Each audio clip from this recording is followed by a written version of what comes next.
आदाब। KP news 24/7 में आपका स्वागत है। मैं हूं मुस्तफा आदिल। सबसे पहले देखते हैं मुख्य समाचार। यूक्रेन में मारे गए नवीन के पिता पर टूटा दुख का पहाड़। सरकार से लगाई नवीन के पार्थिव शरीर को देश ले आने की गुहार। फेसबुक पेज मंगलूर मुस्लिम के एडमिन और एक अन्य पर जस्टिस के खिलाफ अपमानजनक टिप्पणी का मामला दर्ज। आरन खान के खिलाफ एनसीबी की एसआईटी को नहीं मिला कोई सबूत, जांच में खुलासा, रेड में हुई कई गड़बड़ियां। मार्च की शुरुआत महंगाई के नए बोझ के साथ 105 रुपये महंगा हुआ कमर्शियल एलपीजी सिलेंडर। दिल्ली के पहाड़गंज में जिम में फिल्मी गाने को लेकर खून खराबा, एक की हुई मौत। ताजमहल में अचानक एक शख्स पाकिस्तान जिंदाबाद के लगाने लगा नारे, भीड़ ने उसे पकड़ लिया और उसकी पिटाई कर दी।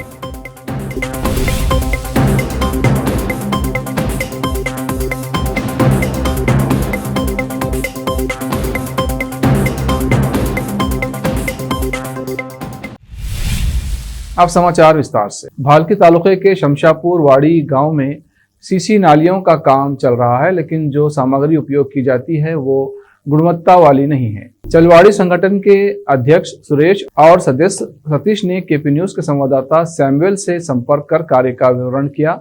उन्होंने कहा कि हमको सूचना मिलते ही काम रुकवा दिया है और इस संबंध में आज ZPAEE से संपर्क कर कार्य से अवगत कराएंगे। भालकी से केपी न्यूज़ के संवाददाता सैमुअल की रिपोर्ट। ಭಾಲ್ಕಿ ತಾಲೂಕಿನ ಶಂಶಪುರ ವಾಡಿಯಲ್ಲಿ ಸುಮಾರು 32 ಲಕ್ಷ ರೂಪಾಯಿ ಕಾಮಗಾರಿ ಡ್ರೈನ್ ಮತ್ತು ಸಿಸಿ ರಸ್ತೆಗಳನ್ನು ಮಾಡಲಾಗುತ್ತಿದೆ। ಈ ಒಂದು ಕಾಮಗಾರಿಯಲ್ಲಿ ಬಹಳಷ್ಟು ಕಳಪೆ ಮಟ್ಟದ ಒಂದು ಇದು ಸ್ಟ್ಯಾಂಡ್ ಇದೆ, ಏನಿದೆ ಎಂಬುದು ತಮಗೆಲ್ಲ ಅರ್ಥ ಆಗ್ತದೆ। ಟೋಟಲಿ ಯಾವುದೇ ಇರಲಿ ಕೆಲಸ ಬಹಳ ಕಳಪೆ ಮಟ್ಟದಾಗ್ತದೆ। AW ಅವರಿಗೆ ಅವರಿಗೆ ನಾವು ಭೇಟಿಯಾಗಿದ್ದೇವೆ, ಜಡ್ಪಿಗೆ ಹೋಗಿದ್ದೀವಿ, ಸೆಕ್ಷನ್ ಅವರಿಗೆ ಇಂಜಿನಿಯರ್ ಸಾಹೇಬರಿಗೂ ಕೂಡ ಭೇಟಿಯಾಗಿದ್ದೀವಿ। ಅವರು ಯಾವುದೇ ತರಹದ ನಮಗೆ ರೆಸ್ಪಾನ್ಸ್ ನೀಡ್ತಾ ಇಲ್ಲ। ಕೂಡಲೇ ಅವರ ಮೇಲೆ ಕಾನೂನಿನ ಕ್ರಮ ಹಾಗೂ ಅವರನ್ನು ಇಮಿಡಿಯೇಟ್ ಆ್ಯಕ್ಷನ್ ತಗೋಬೇಕಂತೇಳಿ ತಮ್ಮಲ್ಲಿ ನನ್ನದೊಂದು ವಿನಂತಿ ಇದೆ ಮತ್ತು ಒಂದು ಒಳ್ಳೆಯ ರೀತಿಯಲ್ಲಿ ಕೆಲಸ ಮಾಡಬೇಕೆಂದು ನಂದು ಒಂದು ವಿನಂತಿ ಇದೆ। ಕಾಮಗಾರಿ ಆಗಲಿ ಒಳ್ಳೆಯ ಕಾಮಗಾರಿ ಆಗಬೇಕು, ಯಾವುದೇ ತರಹದ ಕಳಪೆ ಮಟ್ಟದ ಕಾಮಗಾರಿ ಆಗಬಾರ್ದು। ಮತ್ತು ಇದಕ್ಕೂ ಒಂದು ಒಳ್ಳೆಯ ಏನದ ಅಂತಂದ್ರೆ ಕೆಟ್ಟದ ಆಗಲ್ದತ್ತೆ ಕೆಲಸವನ್ನು ನೋಡ್ಕೊಡ್ಬೇಕಂತ ತಮ್ಮಲ್ಲಿ ವಿನಂತಿಸಿಕೊಳ್ತೀನಿ। हुमनाबाद तालुका के जनता दल एस अध्यक्ष महेश अगड़ी को पार्टी से निकाल दिया गया है। दरअसल हुमनाबाद में पिछले बुधवार को बजरंग दल और विश्व हिंदू परिषद की ओर से विरोध प्रदर्शन किया गया था। इस विरोध प्रदर्शन में जनता दल एस हुमनाबाद तालुका के अध्यक्ष महेश अगड़ी ने भी भाग लेकर भड़काऊ भाषण दिया था। इस भाषण के खिलाफ जनता दल एस के नेताओं ने पार्टी आलाकमान से महेश अगड़ी की शिकायत की। ये शिकायत मिलने के बाद पार्टी के जिला अध्यक्ष रमेश पाटिल सोलपुर ने कारण बताओ नोटिस जारी किया था, जिसके बाद महेश अगड़ी के जवाब से पार्टी आलाकमान संतुष्ट न होने पर रमेश पाटिल सोलपुर ने महेश अगड़ी को पार्टी से निकाल दिया है। यूक्रेन में रूसी हमले में मारे गए भारतीय छात्र नवीन के पिता शेखरप्पा ज्ञान गौड़ा बेटे की मौत से बुरी तरह टूट चुके हैं। नवीन के पिता अब सरकार से ये उम्मीद लगाए बैठे हैं कि किसी तरह वो नवीन के पार्थिव शरीर को देश ले आएं। प्रधानमंत्री ने आश्वासन भी दिया है। हादसे से एक रात पहले नवीन ने घर फोन किया था, पिता घर पर नहीं थे। उसने चिंतित घर वालों को ढारस बंधाया था कि वो ठीक हैं, खा पी रहे हैं। उसने ये भी बताया था कि घर वाले काफी पहले से चाहते थे कि हालात खराब हो रहे हैं, इसलिए उसे वापस आ जाना चाहिए, लेकिन कॉलेज ने छुट्टियों की घोषणा नहीं की थी। कॉलेज बार बार ये कहता रहा कि ऐसे तनाव होते रहते हैं और बातचीत से रास्ता निकलता है। जब हालात बेकाबू हो गए तो आने के लिए रास्ता नहीं बचा था। हिजाब मामले की सुनवाई कर रहे कर्नाटक उच्च न्यायालय के 3 जस्टिस में से एक के खिलाफ अपमानजनक टिप्पणी करने के संबंध में फेसबुक पेज मंगलूर मुस्लिम के एडमिन और एक अन्य व्यक्ति के खिलाफ मामला दर्ज किया गया है। बेंगलुरु दक्षिण संभाग की साइबर अपराध शाखा ने 23 फरवरी को बेंगलुरु निवासी अतीक शरीफ और मंगलूर मुस्लिम के एडमिन के खिलाफ मामला दर्ज किया। शिकायत में कहा गया है कि अतीक शरीफ ने 12 फरवरी को एक जस्टिस के खिलाफ अपमानजनक सामग्री पोस्ट की थी, जिसमें उनकी साख और ईमानदारी पर सवाल उठाया गया था। पुलिस के एक अधिकारी ने कहा कि जस्टिस के खिलाफ इस पोस्ट को पसंद करने वालों पर भी दंडात्मक कार्रवाई हो सकती है। ये घटना ऐसे समय हुई जब उन्हें जस्टिस के खिलाफ कन्नड़ अभिनेता चेतन कुमार अहिंसा ने अपमानजनक टिप्पणी कर न्यायिक हिरासत में भेज दिया गया है। महाराष्ट्र के नागपुर में एक बुजुर्ग शख्स ने आग लगाकर खुदकुशी कर ली। पुलिस ने कहा कि महाराष्ट्र के नागपुर जिले में एक 80 वर्षीय व्यक्ति के चिता जलाकर आत्मदाह करने का संदेह है। ये घटना कुही तहसील के एक गांव में घटी है। जिस शख्स ने आग लगाकर खुदकुशी की, उसकी पहचान आत्माराम मोतीराम थावकर के रूप में हुई है। इस घटना के बारे में एक स्थानीय पुलिस अधिकारी ने बताया कि थावकर एक संपन्न परिवार से ताल्लुक रखते थे और वारकरी संप्रदाय के अनुयायी थे। उनके परिवार के अनुसार थावकर की 2006 में श्वासनली की सर्जरी हुई थी। पुलिस की प्रारंभिक जांच के अनुसार उन्होंने एक गांव के मंदिर में पूजा की, फिर लकड़ी एकत्र की और एक खेत में चिता बनाई, जिसके बाद में उसका आधा जला हुआ शव मिला। हालांकि अभी तक आत्महत्या की वजह मालूम नहीं हो सकी। उनके परिवार की दी गई जानकारी के मुताबिक वे भले ही बीमार थे, लेकिन उनकी हालत स्थिर थी। ऐसे में लोगों को उनके खुदकुशी करने की वजह समझ नहीं आ रही है। पुलिस ने शव को पोस्टमार्टम के लिए भेज दिया है। वहीं इस मामले में आगे की जांच की जा रही है। नारकोटिक्स कंट्रोल ब्यूरो एनसीबी की विशेष जांच समिति एसआईटी की 4 महीनों की जांच में सामने आया है कि आर्यन खान का किसी भी इंटरनेशनल ड्रग ट्रैफिकिंग सिंडिकेट से या ड्रग से जुड़े किसी बड़े मामले से जुड़े होने के कोई सबूत नहीं है। साथ ही इस जांच में सामने आया है कि जिस क्रॉस पार्टी से शाहरुख खान के बेटे आर्यन खान को गिरफ्तार किया गया था, उस रेड के दौरान भी कई अनियमितताएं सामने आई हैं। एसआईटी कमेटी की जांच में कई ऐसी बातें सामने आई हैं जो मुंबई एनसीबी के आरोपों से पूरी तरह उलट है। एसआईटी की जांच में सामने आया है कि आर्यन खान ड्रग्स खरीदने से कभी जुड़ा नहीं था। ऐसे में उसका फोन जब्त करने या उसकी चैट की जांच करने की कोई ज़रूरत नहीं थी।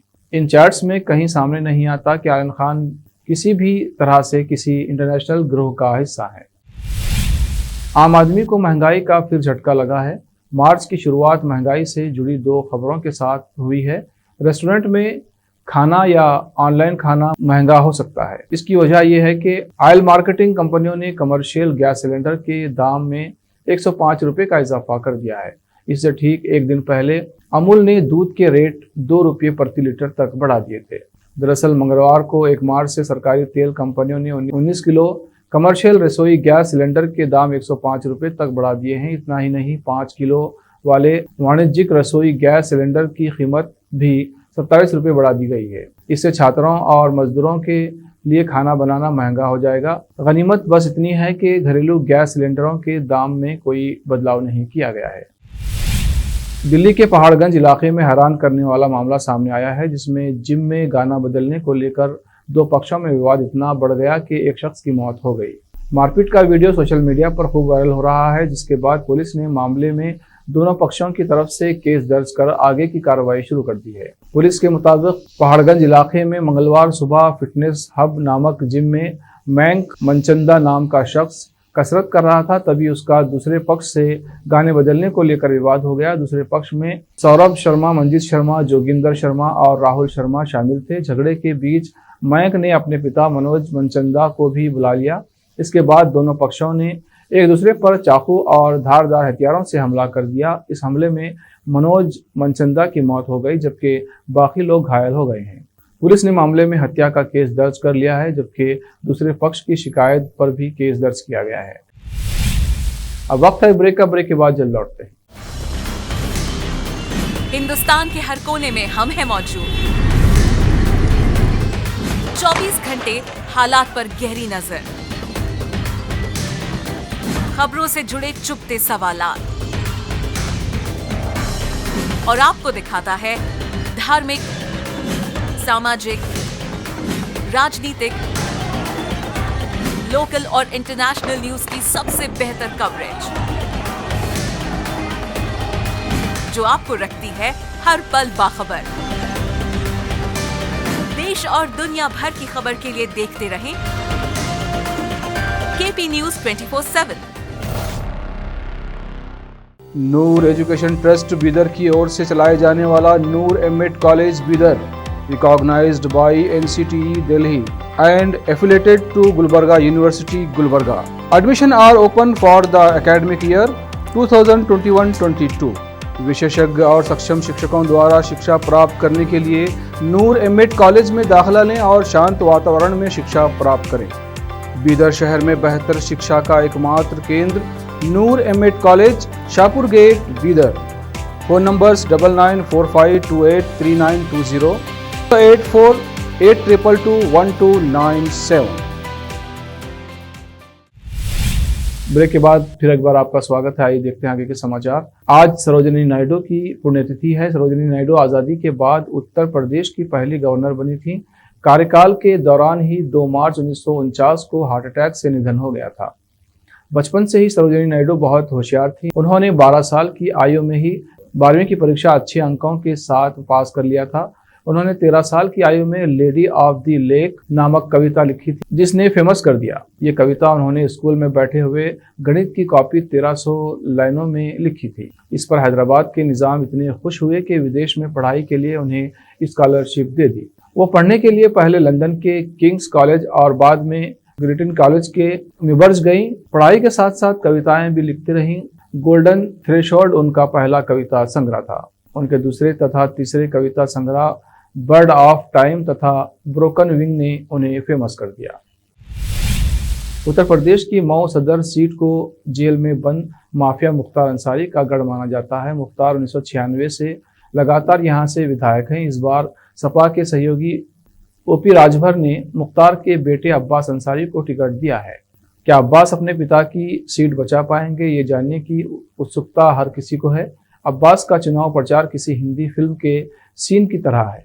उनकी गाड़ी के आगे उनके समर्थक मोटरसाइकिलों से नारे लगाते हुए चलते हैं। फिर अब्बास की एसयूवी कार रुकती है और धूप का चश्मा लगाए अब्बास अंसारी गाड़ी से ही समर्थकों का अभिवादन स्वीकार करते हैं। अब्बास के नज़दीक पहुंचने के लिए लोग धक्का मुक्की भी करते नजर आते हैं। मुगल बादशाह शाहजहां के 3 दिवसीय 367वें उर्स के तीसरे दिन उस समय अफरा तफरी का माहौल हो गया जब एक शख्स ने पाकिस्तान के पक्ष में नारे लगाए। शाहजहां के उर्स के मौके पर मंगलवार को ताजमहल परिसर में एक शख्स ने पाकिस्तान जिंदाबाद का नारा लगाया, जिस पर भीड़ ने आरोपी को पकड़कर बुरी तरह पीटा। अफरा तफरी का माहौल देख सीआईएसएफ के सुरक्षा कर्मी वहां पहुंचे और भीड़ ने उन्हें सीआईएसएफ के हवाले कर दिया। बताया जाता है कि सुरक्षा कर्मियों ने उसकी मौके पर ही पिटाई भी कर दी है। मीडिया रिपोर्ट्स के मुताबिक घटना मंगलवार शाम की है, जब उर्स के मौके पर ताजमहल में फ्री एंट्री होने के कारण भीड़ लग गई थी और ताजमहल के पूर्व और पश्चिम गेट पर लंबी कतारें लगी हुई थी। ताजमहल के मुख्य दरगाह पर भी सैकड़ों लोगों की भीड़ उमड़ी। तभी भीड़ में से एक ने एक महत्वपूर्ण खबर पर पाकिस्तान जिंदाबाद के नारे लगाए। ये सुनते ही भीड़ ने नारेबाजी कर रहे शख्स को पकड़ लिया और उसकी पिटाई कर दी। इसके बाद सीआईएसएफ ने आरोपी युवक को अपनी हिरासत में ले लिया। पश्चिम बंगाल की जो महिला पूरी जिंदगी भिखारन की तरह रही, फटे पुराने कपड़े पहनती रही और टूटे फूटे फूस के घर में रहती थी, उसकी मौत के 5 दिन बाद जब फूस की झोपड़ी में स्थानीय लोगों ने सामान को चेक किया तो वो दंग रह गए। उस फूस की झोपड़ी में 3 ट्रंक रखे थे।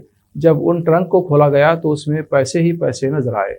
मीडिया रिपोर्ट के अनुसार ये मामला पश्चिम बंगाल के उत्तर दिनाजपुर जिले का है। उत्तर दिनाजपुर जिले के इस्लामपुर में एक महिला कोनिका महंतो फूस की झोपड़ी में रह रही थी। उसकी कुछ दिनों पहले मौत हो गई थी। महिला का अंतिम संस्कार करने के बाद जब उसके पड़ोसियों ने महिला के घर की तलाशी ली तो वहां 3 ट्रंक मिले। पड़ोसियों ने जब उस ट्रंक को खोला तो वो दंग रह गए। उसमें लाखों रुपये भरे हुए थे। इस बात की जानकारी उसके बेटे बाबू महंतो को भी दी गई। बेटा परिवार से अलग रहता है। मां की मौत के बाद वो अंतिम संस्कार में तो आया, लेकिन उसे खुद नहीं पता था कि उसकी मां लखपति है। अब पड़ोसी रिश्तेदारों और उसके बेटे ने कहा है कि ये पैसा बूढ़ी मां के नाम से बैंक में रखा जाएगा। ये पैसा कोनिका महंतो के श्रद्धा और शांति कार्य में इस्तेमाल किया जाएगा। ऑपरेशन गंगा के जरिए भारत सरकार यूक्रेन में फंसे भारतीय नागरिकों को स्वदेश वापस ला रही है। इसी बीच कई केंद्रीय मंत्री खुद एयरपोर्ट पहुंचकर नागरिकों का स्वागत कर रहे हैं। इंडिगो एयरलाइंस के एक विमान के अंदर जाकर केंद्रीय मंत्री स्मृति ईरानी ने इसमें सवार सभी भारतीयों का स्वागत किया और भारत माता की जय हो का नारा भी लगाया। मीडिया द्वारा एक वीडियो ट्वीट की गई है जिसमें केंद्रीय मंत्री स्मृति ईरानी इंडिगो एयरलाइंस के विमान के अंदर छात्रों का स्वागत करते हुए दिखी। विमान में लगे माइक के जरिए स्मृति ईरानी ने यूक्रेन से आए भारतीयों से बात की और कहा कि भारतीयों ने सबसे चुनौतीपूर्ण समय में अनुकरणीय साहस दिखाया है। इतना ही नहीं, क्षेत्रीय भाषाएं बोलकर केंद्रीय मंत्री स्मृति ईरानी ने इन सब का स्वागत किया, साथ ही एयरलाइन क्रू का धन्यवाद भी किया। नमस्कार एवरीवन, मैं सिर्फ इतना ही कहना चाहूँगा, भारत सरकार ने जो इनिशिएटिव लिया है ये बहुत बड़ा इनिशिएटिव है और हम लोगों को थैंकफुल होना चाहिए कि हमारी गवर्नमेंट हम लोगों को इतना केयर कर रही है। विदेश में बैठे हुए भी हम लोग आपकी चिंता कर रहे हैं और आप लोगों की सुखद वापसी को हम सबको बहुत खुशी हो रही है। मैम खुद इस स्टेप्स को, इन सभी अरेंजमेंट्स को देख रहे हैं, तो हम उनके लिए भी बहुत धन्यवाद करते हैं और आशा करते हैं कि हम इसी तरह से आगे बढ़ते रहें, देश इसी तरह से आगे बढ़ता रहे। धन्यवाद। यूक्रेन में फंसे भारतीय छात्राओं को निकालने के लिए चल रहे अभियान के बीच केंद्रीय मंत्री प्रहलाद जोशी ने एक विवादित बयान दिया है। जोशी का कहना है कि विदेश में मेडिकल की पढ़ाई करने जाने वाले 90% स्टूडेंट भारत में क्वालिफायर तक पास नहीं कर पाते। केंद्रीय मंत्री ने आगे कहा कि ये सही समय नहीं है जब उन कारणों पर बात की जाए कि देश के लोग क्यों विदेश जाकर पढ़ाई करते हैं। दरअसल जो लोग विदेश से मेडिकल डिग्री हासिल करते हैं उन्हें फॉरेन मेडिकल ग्रेजुएट्स एग्जामिनेशन पास करना पड़ता है, तभी वो भारत में इलाज करने के योग्य घोषित किए जाते हैं। रिपोर्ट के अनुसार इसी संदर्भ में उन्होंने ये बात कही है। बॉलीवुड एक्टर टाइगर श्रॉफ आज अपना 32वां जन्मदिन मना रहे हैं। इस मौके पर उनकी बेस्ट फ्रेंड दिशा पाटनी, मम्मी और बहन ने विश किया है। दिशा पाटनी ने एक प्यारी सी रील शेयर की है जिसमें टाइगर स्माइल करते हुए दिख रहे हैं। दिशा ने अपने बेस्ट फ्रेंड को क्यूट पोस्ट के साथ शुभकामनाएं दी हैं जिसमें लिखा है, happy best B-day my best friend. सबसे खूबसूरत आत्मा, अपनी मेहनत से हम में से लाखों लोगों को प्रेरित करने के लिए धन्यवाद। टाइगर की मां आयशा श्रॉफ ने कई दिल और आंखों वाले इमोजी के साथ रील रिएक्शन दी है। आखिर में फिर एक बार देखते हैं मुख्य समाचार। यूक्रेन में मारे गए नवीन के पिता पर टूटा दुख का पहाड़, सरकार से लगाई नवीन के पार्थिव शरीर को देश ले आने की गुहार। फेसबुक पेज मंगलूर मुस्लिम के एडमिन और एक अन्य पर जस्टिस के खिलाफ अपमानजनक टिप्पणी का मामला दर्ज।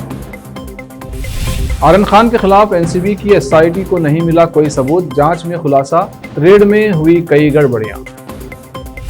मार्च की शुरुआत महंगाई के नए बोझ के साथ 105 रुपये महंगा हुआ कमर्शियल एलपीजी सिलेंडर। दिल्ली के पहाड़गंज में जिम में फिल्मी गाने को लेकर खून खराबा, एक की हुई मौत। ताजमहल में अचानक एक शख्स पाकिस्तान जिंदाबाद के लगाने लगा नारे, भीड़ ने उसे पकड़ लिया और उसकी पिटाई कर दी।